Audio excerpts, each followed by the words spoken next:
지난 시간까지 뭐 몇 회인지는 모르겠지만요.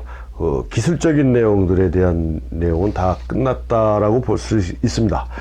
뭐 완벽하지는 않더라도 내가 사진을 찍고 표현하는 데 있어서 꼭 필요한 내용들만 가지고 강의를 해드렸고요.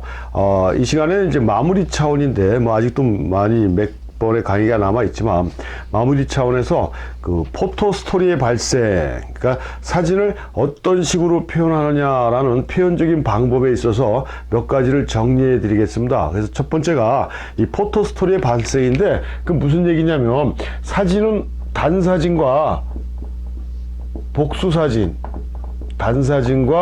복수사진으로 나눌 수가 있습니다. 그러니까 뭐 렌즈로 얘기하면 단렌즈와 줌렌즈 뭐 이런 식으로도 되는 것 같은데, 아무튼 단사진이라는 건 뭡니까? 한 장으로 끝나는 사진이죠.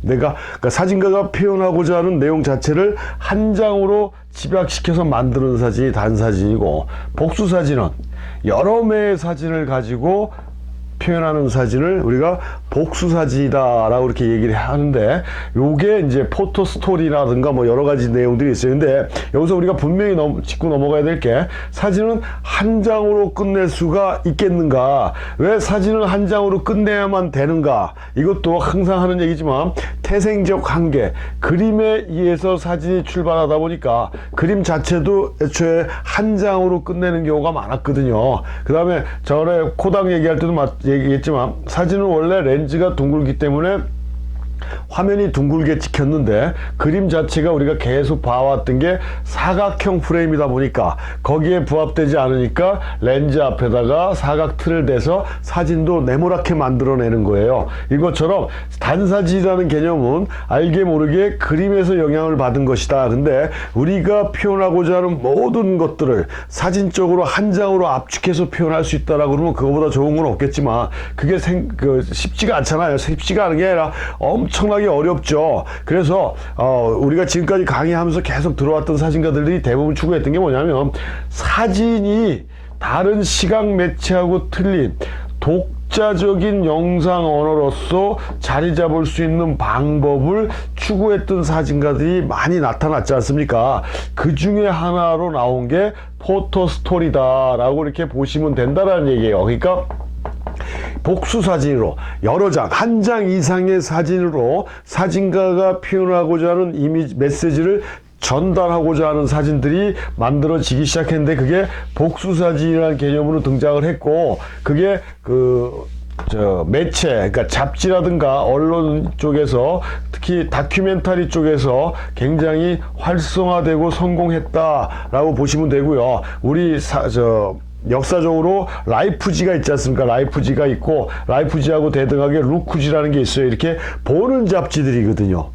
그전에는 지금 신문들, 뭐 이렇게 종이 신문도 있고 인터넷 매체도 있지만 대부분 다 뭐로 되어 있습니까? 텍스트로 되어 있잖아요. 텍스트로 되어 있는데, 그 블로그나 카페나 뭐 이런 데 들어가보면 또 사진으로 많이 돼 있죠. 그러니까 글을 읽는 것 자체가 짜증날 때가 좀 많이 있고, 그냥 사진 한 장만 보면 세상 돌아가는 얘기를 한 번에 알아볼 수 있는 이런 것들에 대한 필요성을 라이프지나 루크지가 알고, 라이프지가 먼저 창간을 하죠. 그래서 라이프지가 사진 잡지, 지금은 내셔널 지오그래피가 사진 잡지의 최고봉을 달리고 있지만, 이 당시에는 라이프지가 모든 사진가들의 로망이었어요. 라이프지 기자가 되는 게 아주 꿈이었고 할 정도로 보는 세상, 보는 거. 요즘 현대인들은 헨리 루준가가 이 창업자인데, 보고 읽고 뭐 하는 거에 대한 그런 게 현대인들은 바쁘고 사는 게 힘들기 때문에 그게 없다. 그냥 사진으로 지금 현재 일어나고 있는 모든 걸 볼 수 있게 사진으로 작업하는 잡지를 만들자. 그래서 라이프지를 만들어낸 겁니다. 그래서 라이프지가 나오면서 거기에 포토 스토리 형태의 작업들이 굉장히 활성화되고 성공했다라고 이렇게 보시면 돼요. 그러니까 이야기 사진이죠. 이야기 사진. 그래갖고 이런 이 포토 스토리 형태의 복수 사진은 크게 세 가지로 나눌 수가 있습니다. 역금 사진. 지금 전에 얘기한 포토 스토리라는 게 역금 사진에 해당되는 거고요. 그 다음에 연작 사진, 포토 에세이 뭐 이런 식으로도 얘기하는데, 연작 사진, 그리고 포토 시리즈, 그 다음에 연속 사진, 그래갖고 포토 시퀀스 해갖고 이 복수 사진도 또 크게 세 가지로 표현할 수가 있어요. 세 가지로. 그래서 이 역금 사진부터 알아보면은 역금 사진은 이야기예요. 이야기. 기승전결이 돼 있죠. 언제 어디서 누가 무엇을 어떻게 왜 하는 육하 원칙에 따라 이 역금 사진으로 사진을 해서 전시할 때는 보는 방향이 정해져 있어요.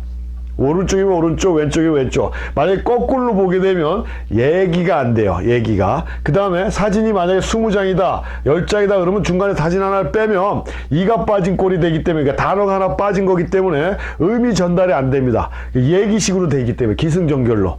이런 특징을 갖고 있는 게 포토 스토리고, 복수 사진의 가장 대표적인 분야였고, 아까 말씀드린 대로 라이프지에서 가장 선호했던, 그 다음에 라이프지에서 가장 많이 표현됐던 사진들이 이런 복수 사진 형태의 작업들이다, 라고 이렇게 얘기할 수 있습니다.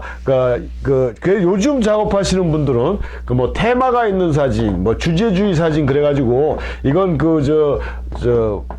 너무 구태의연한 그런 표현 방법이고 재미가 없다라고 그래갖고 요즘은 거의 사용을 안 하고 있는데, 초창기에 다큐멘터리 사진 쪽에서는 이런 역금 사진이 굉장히 각광을 받고 있고, 많은 사진가들이 이 역금 사진 형태로 자신의 작업을 발표하고 끌고 나갔던 그런 형태들이에요. 그래갖고 뭐 대표적인 사진가가 유진 스미스 같은 경우도 라이프지의 메인 사진가였는데, 이 사람도 대부분 다 포토 스토리 형태로 뭐 시골 의사, 뭐 스페인 촌, 미나마타 병, 뭐 이런 식으로 자기가 테마를 설정한 작업들을 이야기 형태로 전개하는 이런 포토스토리 형태의 작업을 추구했던 그런 사진가의 대표적인 게 유진 스미스라고 이렇게 볼 수가 있어요. 유진 스미스 같은 사람은 진짜 우리가 본받아야 될, 많은 사진가들이 다 그렇지만 특히 저 개인적으로도 유진 스미스는 아주 대단한 사진가라고 볼 수 있는 게, 우리가 그렇게 선망의 대상이던 라이프지를 2번이나 박차고 나온 사진가고요. 그 첫 번째 이유는 제가 모르겠지만 아주 어린 나이에 라이프지 사진가가 됐던 사람인데,